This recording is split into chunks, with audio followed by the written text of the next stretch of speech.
En el derecho de Justiniano se consolida un grupo de contratos llamados contratos reales innominados, cuyo objeto era una prestación a cambio de otra, teniendo en cuenta que la prestación podría consistir fundamentalmente en dar alguna cosa o en realizar alguna actividad o servicio. Se establecieron 4 relaciones de los contratos innominados. Doy para que des. Un ejemplo de esto es la permutua, cambio de una cosa por otra cosa. La segunda es doy para que hagas. Se da un acuerdo que alguien entregue una cosa y otra persona presta un servicio. Hago para que des. Se da un acuerdo en que una parte prestará un servicio y a cambio de esto la otra parte entregará una cosa. Hago para que hagas. Se acuerda un intercambio de servicios. Características.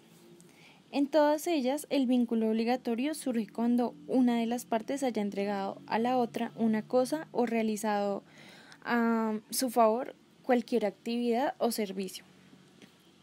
Todas estas fueron protegidas por una acción común denominada actio praescriptis verbis, con la que la parte que hubiese cumplido su prestación podría exigir a la otra el cumplimiento de la suya.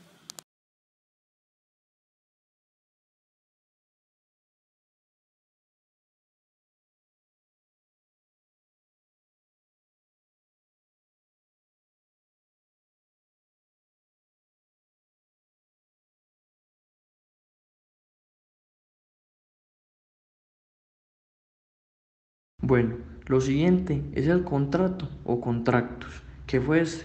Este fue como una de las principales fuentes del derecho romano y pues se define como el acuerdo de voluntades entre dos o pueden ser más personas para crear una o varias obligaciones entre ellas. Eso sí, en el derecho romano el contrato debía estar sancionado y regulado por una ley.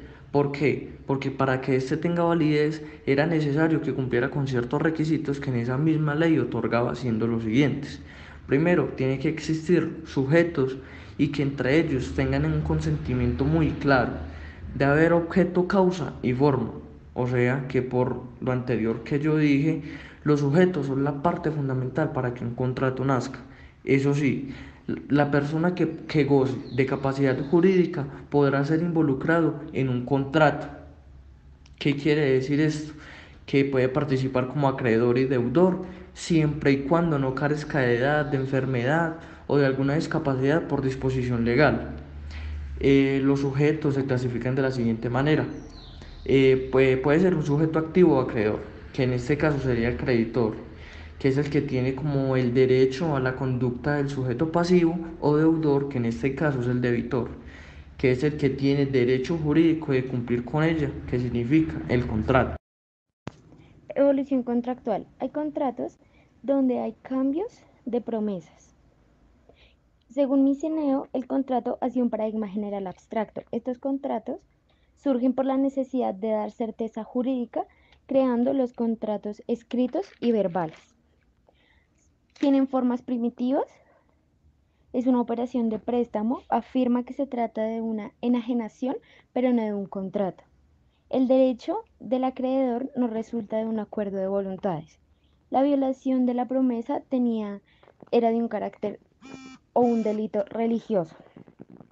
El Codex Accepti et Expensi es un contrato escrito que por su naturaleza formal consistente es una inscripción hecha en un registro. Los contratos reales constituyen a un paso adelante en la evolución del derecho. El contrato formal antiguo estaba constituido por renta, arrendamiento y un mandato. Los contratos innominados están desde la época de Justiniano, que tenía la obligación de dar y hacer. Y están los pactos, que son los agregados a los contactos, surgen de pactos pretorianos y tienen un pacto legítimo de su origen, y su origen está en la Constitución imperial. Buenos días, el día de hoy voy a explicar la clasificación de los contratos en el derecho romano. Los contratos, dependiendo de diversos caracteres, podían clasificarse en distintas ramas. La primera de estos caracteres es según su relación de origen. Para esto existen dos contratos, el ius civilis, que es entre ciudadanos romanos, y el ius gentium, que puede ser entre ciudadanos romanos y extranjeros. El segundo modo de clasificación es según su modo de formación o perfeccionamiento. Para este existen cuatro contratos. El contrato verbis es el que se acuerda por medio de la palabra solemne. El contrato liternis es el que se acuerda por medio de escritura y solo puede tener como objeto sumas de dinero establecidos. El contrato re, que se perfecciona por medio de la entrega de la cosa. Y el contrato solo consensum, que se perfecciona por el consenso de las partes sin formalidades ni la entrega de la cosa. El tercer carácter de clasificación es según los poderes de apreciación del juez. El contrato de derecho estricto es donde las obligaciones de las partes se tienen que mantener exclusivamente a lo que diga el juez. Y el contrato de buena fe o bona fide es donde los acreedores pueden exigir diversas obligaciones según las cláusulas de la buena fe, las cuales las determina un juez.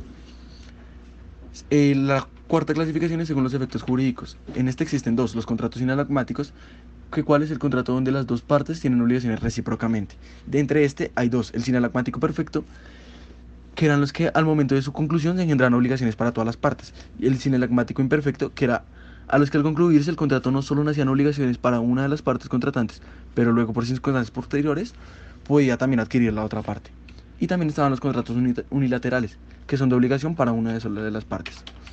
La siguiente clasificación es según su naturaleza. Existen los contratos gratuitos, en que uno de los contrayentes se propone proporcionar al otro una ventaja sin compensación por su parte.